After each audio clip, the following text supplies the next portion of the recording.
இங்கு வருகை புரிந்திருக்கும் அனைவருக்கும் இறைவன் முன்னிலையில் எனது முதல் வணக்கத்தை தெரிவித்துக் கொள்கிறேன். கலைகள் என்பது கற்றுக்கொள்வதற்கு என்று மட்டுமல்லாமல் அதை தான் கற்ற கல்வியை மற்றவர்களுக்கு எடுத்துரைக்கவும் சோம்பி கிடப்பவர்களை சுறுசுறுப்பாக்கவும் ஒரு வழிவகை செய்யும் வகையில் அமைந்தது கலை என்பார்கள். கலை என்பது ஒரு மனிதன் எதுவுமே செய்யவில்லை என்று இல்லாமல் நான் ஒன்று செய்கிறேன், அந்த ஒன்று நன்றாக இருக்க வேண்டும் என்பதற்காக முதலில் பெற்றோர்கள் நினைக்கிறார்கள்.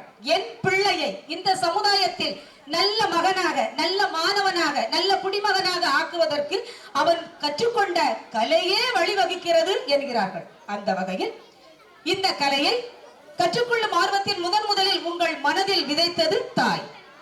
அடுத்தபடியாக அவன் கல்வி கற்க செல்லும் இடத்தில் விதை விதைத்தது ஆசிரியர்.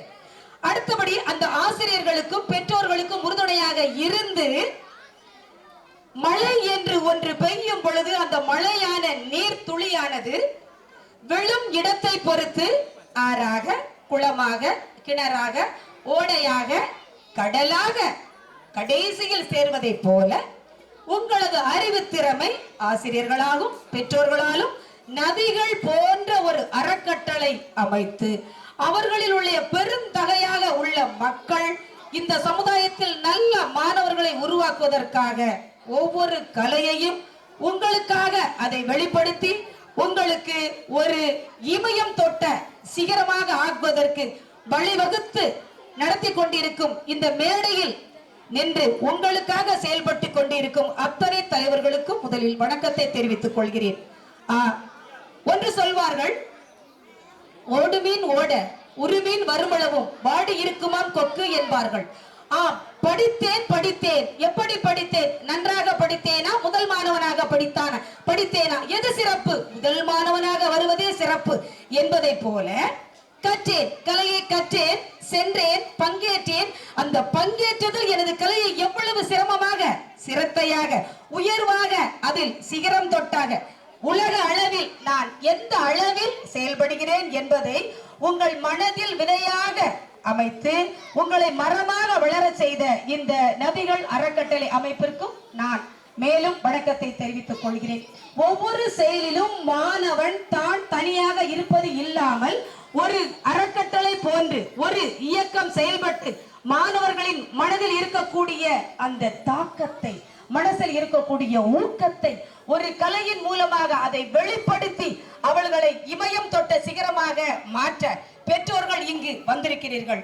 உங்கள் எண்ணங்கள் உயர்வாக இருக்கட்டும். மனிதன் பிறந்தது மாமனிதன் ஆகுவதற்காகவே. ஒன்றை புரிந்து கொண்டால் அதை மனிதன், அதை திறம்பட செய்து கொண்டால் அவன் மாமனிதன்.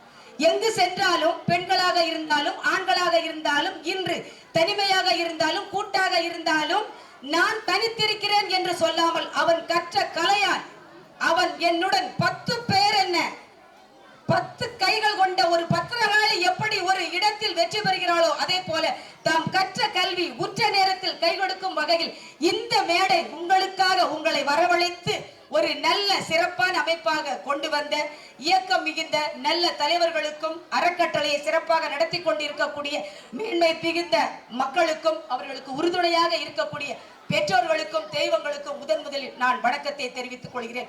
தான் கற்ற கலையை எப்படி பயன்படுத்த வேண்டும், எப்போது பயன்படுத்த வேண்டும், எப்படி பயன்படுத்த அது நமக்கும் நாட்டுக்கும் பயன்படும் என்று கருத்தில் நிறுத்தி அதை சரியாக புரிந்து கொண்டு, அதாவது சிலம்பம் என்று சொல்லும் போது அதில் உடல் இயக்கம் செயல்படுகிறது. அந்த உடலை எவ்வளவு வலிமையாக வைத்துக் கொண்டால் உனது செயல்பாடில் முன்னேற்றம் செயல்படும் என்று உனது மன வலிமையோடு உடல் வலிமையையும் கொண்டு வருவது சிலம்பம். செஸ் போட்டி என்று சொல்லும் போது அவன் எவ்வளவு வெளிப்பட்ட வகையிலே அவன் பல்வேறு சிக்கல்களால் அவன் சிக்குண்டு இருந்தாலும், பிரச்சனைகள் வந்தாலும், குழப்பங்கள் இருந்தாலும், அந்த அமைப்பில் மூளையானது என்றாவற்றையும் ஒன்று தட்டி ஒருமயமாக்கி எவ்வளவு பிரச்சனைகளாக இருந்தாலும் அதை தூர தள்ளிவிட்டு நான் செய்யும் இந்த விளையாட்டில் எனது மதியானது, எனது மூளையானது அடுத்தடுத்த செயல்பாட்டில் தொடர்ந்து வழிநடத்தி செல்லக்கூடிய அளவு தனது மூளையை பக்குவப்படுத்தி கொண்டிருக்கக்கூடிய அந்த செஸ் போட்டிக்காக வருகை புரிந்துள்ள அந்த செல்லங்களுக்கும் பெற்றோர்களுக்கும் மற்றும் சிலம்பத்துக்காக வந்திருக்கக்கூடிய மாணவ செல்வங்களுக்கும் பெற்றோர்களுக்கும் இவர்களுக்கு பெருமை சேர்க்கக்கூடிய வகையில் இந்த விழா அமைத்து கொடுத்த இறைவனுக்கும் முதலில் வணக்கத்தை தெரிவித்துக் கொள்கிறேன். சார் போதுமா? போதும். சரிம்மா, நல்லா விளையாடுங்கம்மா. மென்மேலும் நீங்க வாழ்க்கையில உயரணும். சரியா?